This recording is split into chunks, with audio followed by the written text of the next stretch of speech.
जब राजेश खन्ना और अमिताभ बच्चन जैसे एक्टर लोग पिक्चर में काम करते हैं तो फिर वो माइंड तुम्हारा उधर कॉन्सेंट्रेट ज़्यादा जाएगा, होमवर्क में नहीं जाएगा।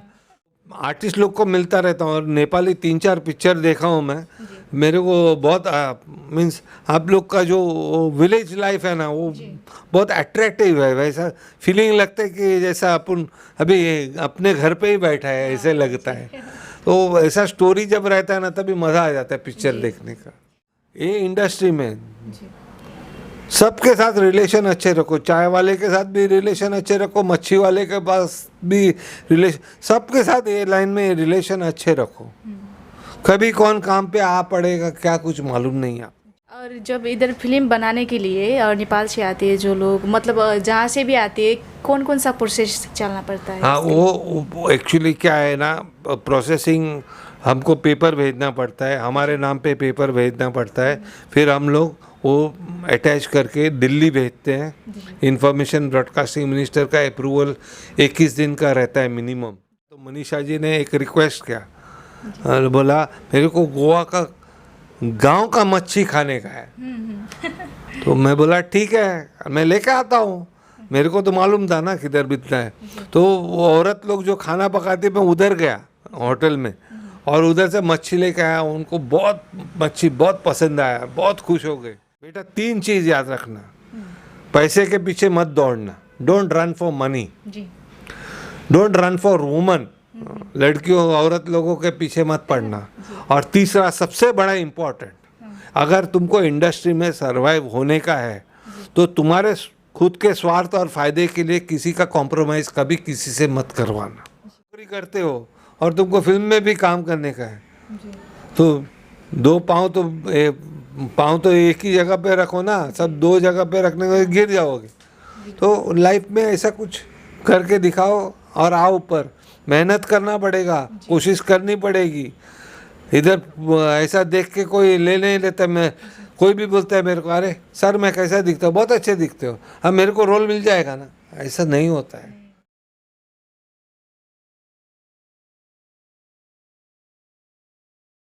नमस्कार दर्शकबिन, आज फेरि पनि तपाईहरुको माझमा उपस्थित भइसकेको छु। म छु सञ्चालिका प्रीति स्वर्णकार भने मलाई क्यामेरामा साथ दिइराख्नु भएको छ पुरन वियोगले। दर्शकबिन, यति बेला हामी भारतको गोवाबाट बोलिरहेका छौँ। आज पनि एउटा फरक भिडियोको साथमा तपाईको माझमा उपस्थित भएका छौँ। भिडियोलाई पुरा हेर्नुहोला। आज हामी कुराकानी गर्नेछौँ इन्डियन एक डाइरेक्टर, प्रोड्युसर, कलाकार, फिल्म मेकर सबै हुनुहुन्छ। आज हामी उहाँसँग कुराकानी गर्नेछौँ चलचित्र सम्बन्धी। उहाँले चाहिँ 400 भन्दा बढी फिल्महरू बनाइसक्नु भएको छ, भारतीय फिल्म, इन्डियन फिल्म बनाइसक्नु भएको छ। आज हामी उहाँसँग कुराकानी गर्नेछौँ। आज हाम्रो माझमा हुनुहुन्छ निकै नै चर्चित सन्दीप कोटेचा सर हुनुहुन्छ। आज उहाँसँग हामी कुराकानी गर्नेछौँ। आज हमारे साथ है संदीप कोटेचा, डायरेक्टर, प्रोड्यूसर और कलाकार, एक्टर, बहुप्रतिभाशाली व्यक्ति आज हमारे माझ है। तो आइए उनको स्वागत करते हैं। स्वागत है आपको गोवा नेपाली टीवी में। नमस्कार प्रीति जी, और दर्शकों भी नमस्कार। गोवा वालों की तरफ से मैं संदीप कोटेचा बोल रहा हूँ। कैसे हो सर? थैंक यू, बस मज़े में, आप लोग के राज में जिंदा है। और आपसे मिलके बहुत अच्छा लगा कि पहले से शौक था कि आपसे बात करने को, तो आज मिला। हाँ, बहुत टाइम से आप लोग फ़ोन में बात हो रही थी, बात करेंगे पर आपको भी टाइम नहीं रहता, हम लोग को भी थोड़ा बिजी रहते थे, तो थोड़ा चलो हो गया, आज हो गया मीटिंग। जी सर। और आपका फिल्म इंडस्ट्री कैसे शुरू हुआ? मैं बचपन में 9 साल का उम्र का था, तभी मैंने एक पिक्चर देखा था असरानी का, जो प्रोड्यूसर था, डायरेक्टर था, राइटर था, सब उसने ही किया था खुद पिक्चर। तो वो पिक्चर स्टार्टिंग से देखा तो मेरे को मन में ऐसा हुआ, मैं 9 साल का था तभी, मैं देखते देखते मेरे को लगता ये तो मेरे को मालूम है, ये कैसा होता है, वो कैसा होता है। मेरे को खुद, मैं कौन सी इंस्टीट्यूट में नहीं गया, मैं खाली थिएटर में पिक्चर देखने को जाता था। तो वो पिक्चर में देख देख के मेरे को समझ में आ गया ये लाइटिंग कैसा है, ये चेहरा कैसा निकला है, शॉट कैसा लिया है, कैमरा एंगल, गलतियाँ ज़्यादा निकालता था मैं पिक्चर की। जो भी गलतियाँ होती थी मैं ताबड़तोड़ पकड़ता था। तो वो पिक्चर देखने के बाद मेरे को लगा साला मेरे को ये लाइन में ही घुसने का है। वो मेरे को फिल्मी कीड़ा बन गया था तभी। तो पिक्चर शुरू हुआ देखता गया। मैं बोला अब भी मैं इंटरवल में बताऊंगा। पर वो इंटरवल के टाइम में क्या होता है, आसरानी दुकान में से पैसा चोरी करके भाग जाता है जी फिल्म लाइन में घुसने का। तो मैं बोला अभी मैं बोलूँगा तो थोड़ा गड़बड़ हो जाएगा। बोला अभी कुछ नहीं बोलते, चुपचाप बैठे रहते, पिक्चर ख़त्म होने के बाद है। और थिएटर में ऐसा होता था कि हमारी पूरी फैमिली, हम लोग 21 लोग थे, जॉइंट फैमिली था तभी, तो 21 लोग, एक पूरा रो हम लोग का पूरा रिजर्व रहता था एवरी सैटरडे नाइट को। पूरे लाइन में इस तरफ मेरे डैडी मॉम बैठे थे और इधर मेरे दादाजी। दादाजी का मैं बहुत प्यारा था और मेरे दादाजी खुद एक्टर थे। उन्होंने महमूद जी, दिलीप कुमार साहब, इन सब के साथ उन्होंने पहले रिश्ते अच्छे थे, पहले से काम करते थे वो लोग साथ में। तो महमूद जी तो हमारे घर पे आके इधर 1 महीना रुक के गए ऑलरेडी। की जो बहन थी, दादाजी की बहन है सब, वो हमेशा पहले गोवा आती है तो संदीप किधर है पहले सबको पूछेगी, तो सब लोग को जलन होता था। ऐसा जलन नहीं है, पर क्या होता, क्या आए बैठो ये वो पहले मेरे को मिलने को आते थे जी। यानी कि इतना ये होते थे कि नहीं, मेरे दादाजी का बाबू भाई बुलाते थे। ओ बाबू भाई को बहुत शौक था, बचपन से शौक था, अभी तुम वो शौक पूरा कर रहे हो, हम लोग खुश हैं तुम्हारे पर, तुमको आशीर्वाद हमारा। उन लोग सबका आशीर्वाद है, इसलिए आज तक मैं इधर ये लाइन में बैठा हूँ। जी, आपका दादाजी भी कलाकार थे? जी हाँ, कलाकार थे वो। नाटक में बहुत काम किया है, पोरबंदर में भी, गुजरात में, बॉम्बे में भी किया है सब। मैं भी छोटे रोल ही करता हूँ टाइम पास करने के लिए, खुश, अपने मन को खुश रखने के लिए मैं करता हूँ। नहीं, आप बहुत बड़ा कलाकार हो अरे हमारे भाई, लिए। ऊपर वाला बड़ा कलाकार है, हम तो खाली कला करते हैं, उसकी कला दिखाते हैं और कुछ नहीं। जी, और आपका स्कूल लाइफ कैसा था सर? स्कूल में मत पूछो यार, मैं पढ़ाई में थोड़ा नटखट नारद था। ज़्यादा नहीं बोलता हूँ मैं, पर मैं पढ़ाई में ध्यान नहीं रहता था पूरे टाइम। वो सिनेप्लीज, बाद में ट्रेड गाइड, फिल्म इंफॉर्मेशन, वो सब मेरे नॉलेज था। स्कूल में पढ़ेगा क्या मैं, वो जो मेरे को मेरा नॉलेज मांगता है वो मैं पढ़ रहा था। मैं खाली पढ़ के और थिएटर में पिक्चर जाके सीखा हूँ मैं। पढ़ाई में तो मैं वीक था, मैं झूठ नहीं बोलूँगा, मैं झूठ नहीं बोल सकता। और मैं वो आनंद पिक्चर देखने को बैठ गया था, तो मैं खुद भूल गया कि जब राजेश खन्ना और अमिताभ बच्चन जैसे एक्टर लोग पिक्चर में काम करते हैं तो फिर वो माइंड तुम्हारा उधर कॉन्सेंट्रेट ज़्यादा जाएगा, होमवर्क में नहीं जाएगा। तो एक दिन टीचर ने पकड़ लिया, मैं नाम नहीं लूँगा, वो टीचर ये संसार में भी नहीं है अभी। टीचर का एक ही प्रॉब्लम था कि वो हमेशा सबको क्वेश्चन पूछती थी, why have you not done, why. वो सब वाई का क्वेश्चन आता था, तो सारा कॉम्प्लिकेशंस था। तो मैं डर गया, मैं बोला आज मैं क्या जवाब देगा उसको, तो मेरे मुंह से अपने आप आ गया, मैंने खुद प्रिपेयर नहीं किया था, मेरे खुद से आ गया, after Y Z comes that's why. तो बोलने लगी what, after Y comes that's why, you are teaching me arithmetic, आप मेरे को अरिथमेटिक पढ़ा रहे हो, तो एक्स वाई जेड तो आता ही है उसमें, तो मैंने इसका जवाब निकाल के आपको दे दिया करके, और क्या लिख के दूँ करके, ऐसा करके बोला। वो भड़क गई, पूरा क्लास ताली बजाने लगा कि हाँ, इतने सालों में ये टीचर हम लोग को वाई पूछ के हम लोग के पास जवाब नहीं था, मगर ये लड़के ने 1 सेकंड में ऐसा जवाब दे दिया, ये पूरा क्लास, वो टीचर बुक पकड़ के क्लास से छोड़ के भाग गई उधर। स्कूल के जो भी बच्चे थे हाथ मिलाने को आया, अरे संदीप बहुत अच्छा काम किया तू। मतलब क्या काम किया, मैं खाली वाई का जेड बोला, नहीं हम लोग इसका जवाब देने को परेशान होता था, तूने ऐसा जवाब दे दिया, आगे वो सवाल पूछने को ताकत नहीं रहेगी वो टीचर के ऊपर। तो ऐसे बहुत फेमस हो गया था मैं आकर। जो संदीप कोटेचा इधर इंटरनेशनल फिल्म्स करता है, तो वो फादर के वजह से, जिन्होंने मेरे को पढ़ाया इंग्लिश, और जिसके वजह से मैं आज जो भी हूँ उनके वजह से हूँ, इसलिए इंटरनेशनल ज़्यादा काम मिलने को मेरे को आसानी से मिल जाते हैं। पहला मैं जूनियर आर्टिस्ट था। I started my career from zero से। मेरे को दादाजी ने पहले ही बोल दिया था, जीरो से स्टार्ट करने का है तेरे को, अगर ये लाइन में रहने का है तो जीरो से स्टार्ट करने का। दादाजी को बहुत सपोर्ट मिला आपको? तो बहुत सपोर्ट मिला, पर फैमिली का सपोर्ट ज़रा भी नहीं था।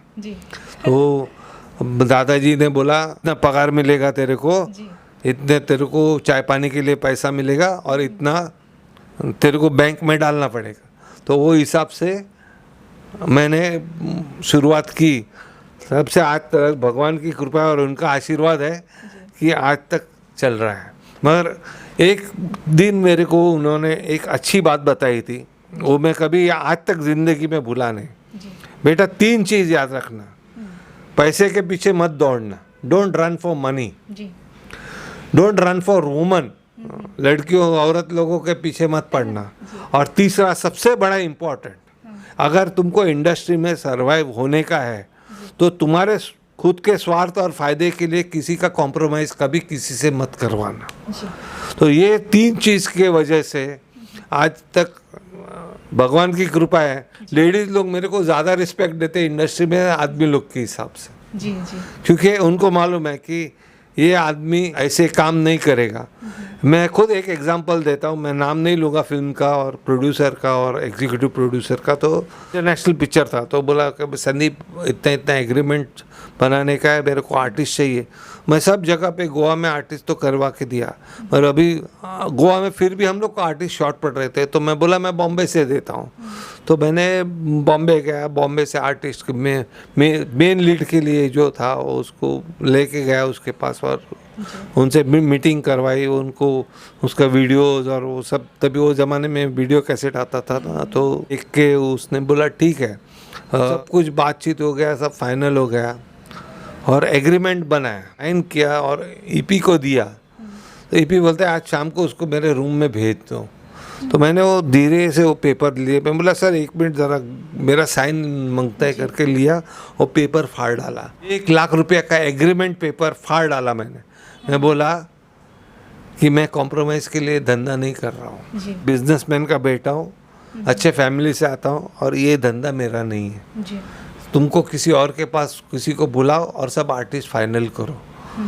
तभी वो प्रोड्यूसर, जब प्रोड्यूसर को मालूम पड़ा तो उसको ईपी को निकाल दिया उसने। जी तो लाइफ में हमेशा जो करो सिद्धांत से करो। जी ये इंडस्ट्री में अगर आपके पास सिद्धांत है तो ही काम करो। और आप आशिकी 2 में भी आपका रोल है एक बेवड़ा का रोल तो कैसा लगता है वो? अरे वो तो टाइम में बोलूँ, एक्चुअली मेरे सीन ज़्यादा थे तो वो कट करना पड़ा, क्योंकि वो हीरो जो था वो भी बेवड़ा दिखाया उसमें पिक्चर में, तो उसके वजह से थोड़ा वो ठीक है, हम लोग अंडरस्टैंड कर सकते हैं। आप बहुत सारे फिल्म किया है, 400 से ज़्यादा फिल्म किया है और कुछ फिल्म में आप खुद भी एक्टिंग किया है, अभिनय किया है। नहीं, मैं एक्चुअली क्या है ना, फिल्म में लाइन प्रोड्यूसर के हिसाब से ज़्यादा किया हूँ मैं।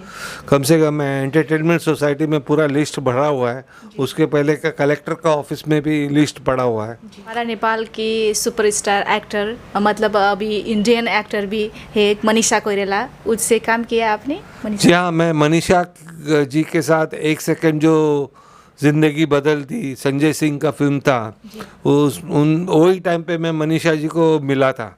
7 दिन हम लोग ने काम किया, मगर बहुत अच्छा समय पास हुआ हमारा। जी तो कैसा लगता है नेपाल का फिल्म? नहीं, मैंने देखो फिल्म तो नेपाली किए नहीं है गोवा में, पर नेपाल के बहुत सारे एक्टर, नीतू कोइराला है, फिर बाद में कोई सिंह करके था, मैं जय सिंह या नेपाल का एक्टर था, उसके साथ मुलाकात मेरे को आगरा में हुआ था जब ताज ग्लोबल इंटरनेशनल अवार्ड का फंक्शन था। तभी मेरा एक कोंकणी गोवा का लोकल लैंग्वेज फिल्म को अवार्ड दिया गया था, तो तभी वो टाइम पे हम लोग को स्टेज में ये मिले थे। तभी उसके बाद वो लोग गोवा भी आए थे इंटरनेशनल फिल्म फेस्टिवल के लिए, तभी भी हम लोग का मुलाकात हुआ था। मगर नीतू जी गोवा का पसंद है, तो हम लोग कभी अरबोल जाते हैं, कभी अंजुना जाते हैं, हम लोग घूमते फिरते रहते हैं। उनका घूमने फिरने का और फोटो का और वीडियो का शूट करने का बहुत शौकीन है वो। आर्टिस्ट लोग को मिलता रहता हूँ और नेपाली 3-4 पिक्चर देखा हूँ मैं, मेरे को बहुत मीन्स आप लोग का जो विलेज लाइफ है ना, वो बहुत अट्रैक्टिव है। वैसा फीलिंग लगता है कि जैसा अपन अभी अपने घर पे ही बैठा है, ऐसे लगता है। तो ऐसा स्टोरी जब रहता है ना, तभी मज़ा आ जाता है पिक्चर देखने का। आप कभी नेपाल गए हैं सर? अभी नीतू जी तो हमेशा फ़ोन करके बोलते हैं आता है कि नहीं आता है, तू आता है कि नहीं।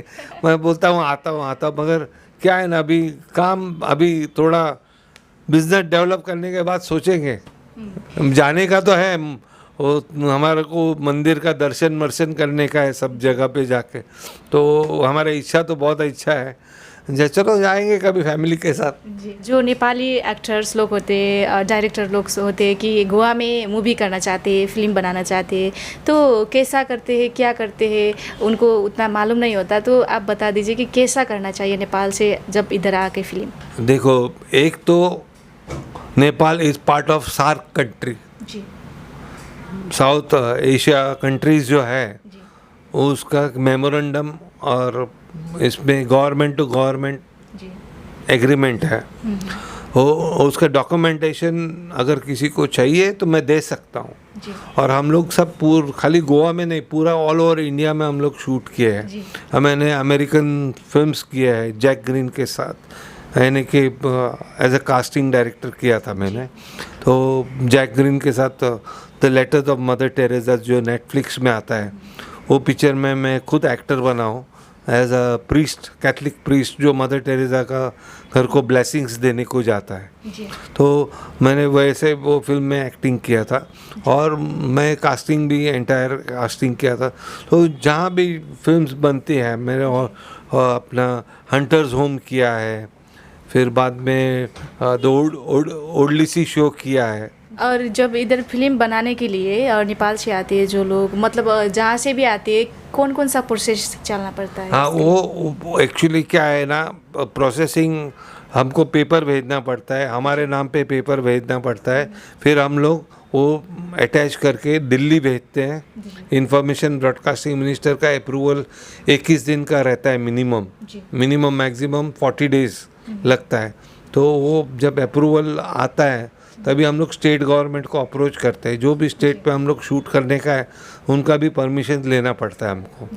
तो एक्चुअली गवर्नमेंट ने सेंट्रल पॉलिसी बनाया है, वन विंडो पॉलिसी, मगर वो थोड़ा बहुत चलता है, कुछ कंट्रीज़ के लिए चलता है, नहीं क्योंकि उन पर्टिकुलर 27 से 28 कंट्रीज़ जो है उनके साथ एग्रीमेंट है गवर्नमेंट का।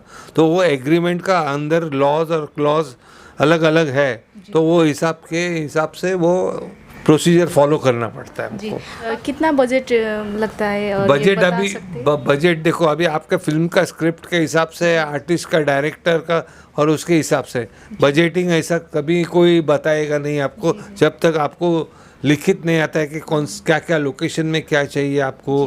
फिर बाद में कितने लोग आ रहे हैं, कितने होटल में रूम्स चाहिए, कितने लोग हर रोज़ खाना खाएंगे, दोपहर को कितना, सुबह का कितना, शाम को कितना, हर चीज़ ना। सुबह अर्ली मॉर्निंग ब्रेकफास्ट सब लोग करेंगे, दोपहर को आर्टिस्ट लोग रहेंगे तो उनके साथ जूनियर्स और फॉरेनर्स ये वो सब लोग रहते हैं, तो उनका भी खाना देना पड़ता है।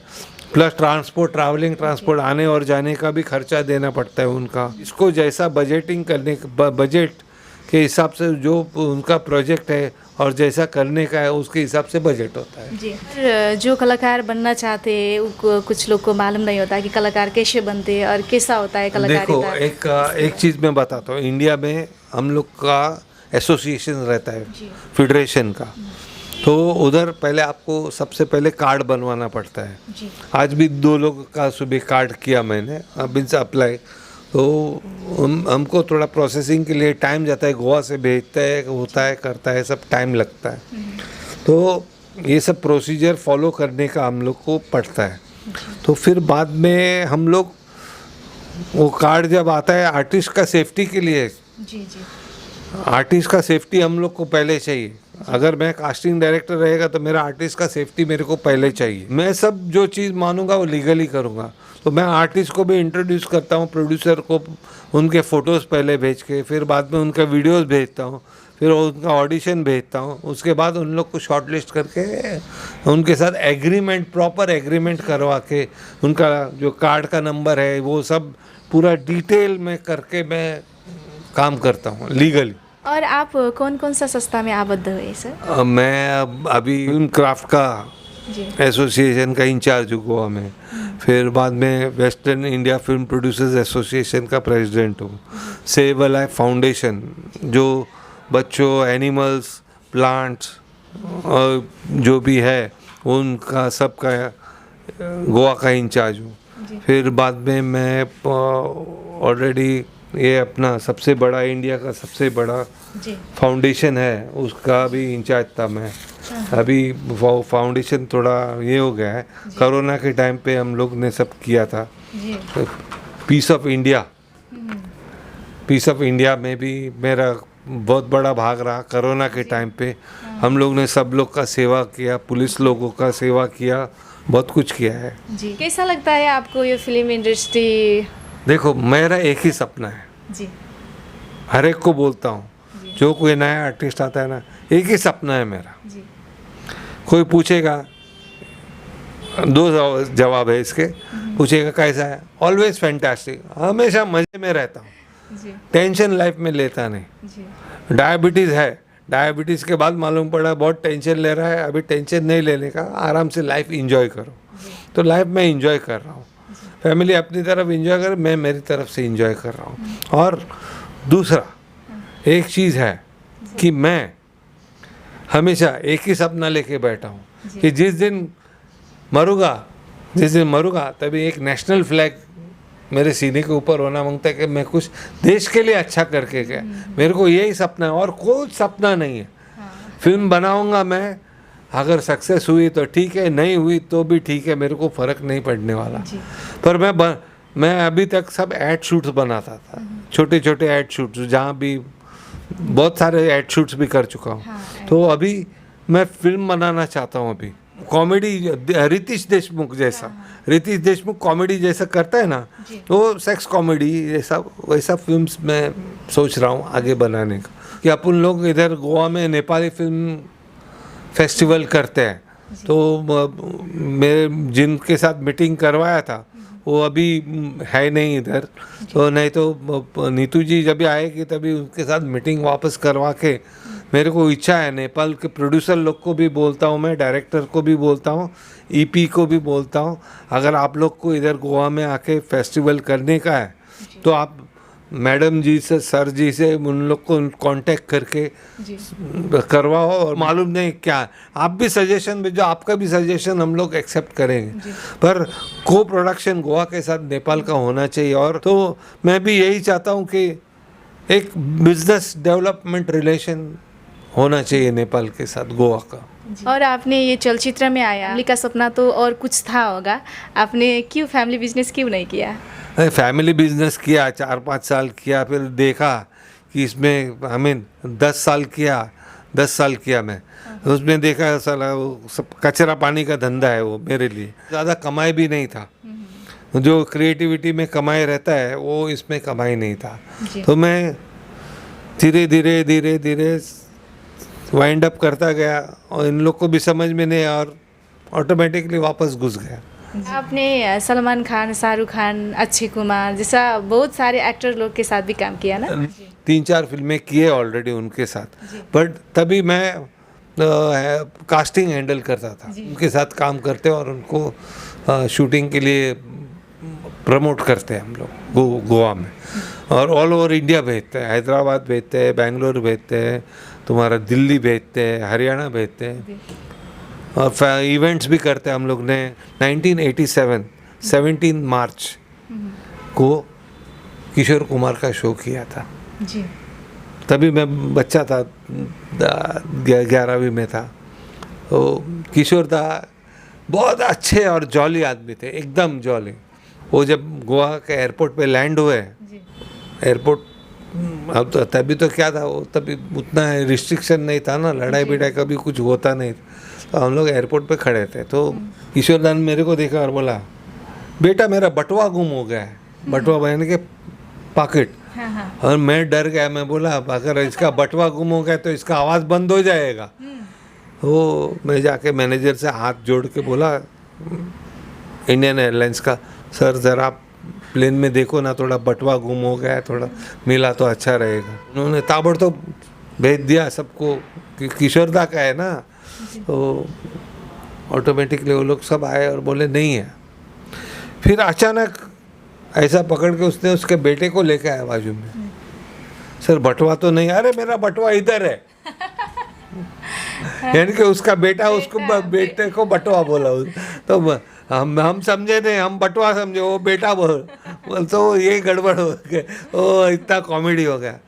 2-3 दिन रहा हेलन जी के साथ और उनके साथ और सबके साथ रहा मैं, पर मेरे को बहुत कुछ सीखने को मिला। जी मैं हमेशा, आप लोग भी जब बैठे रहते हो बात करते हैं ना, मेरे को सीखने का मन होता है कि मैं लाइफ में कुछ सीखूं किसी इंसान से।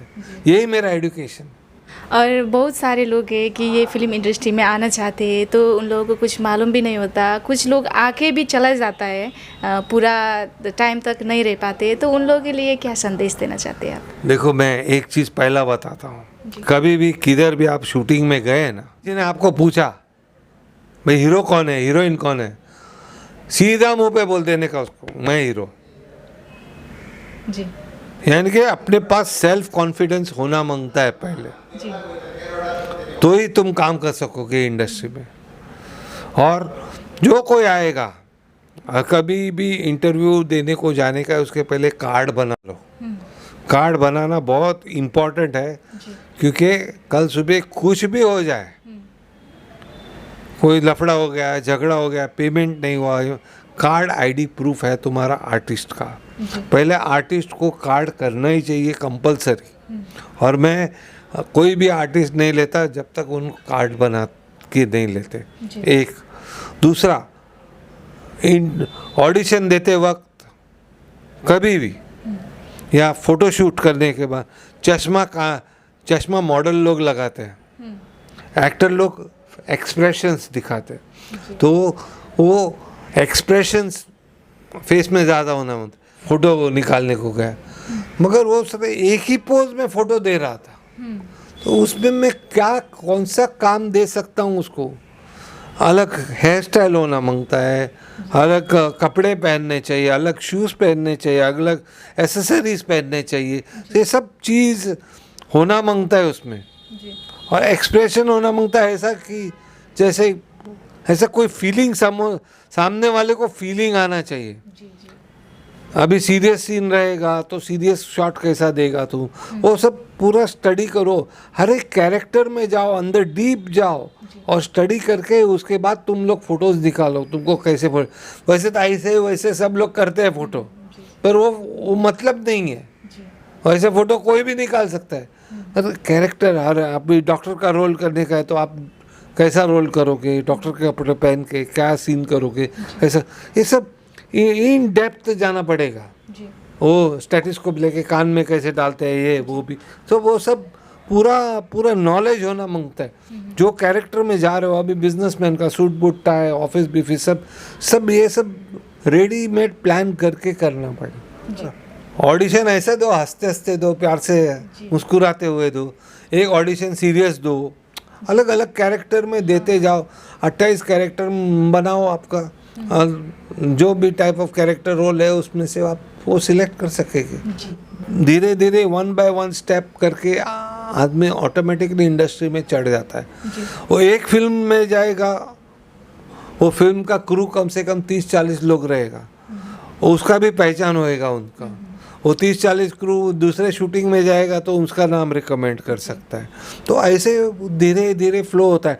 और ये इंडस्ट्री में सबके साथ रिलेशन अच्छे रखो, चाय वाले के साथ भी रिलेशन अच्छे रखो, मच्छी वाले के पास भी रिलेशन, सबके साथ ये लाइन में रिलेशन अच्छे रखो।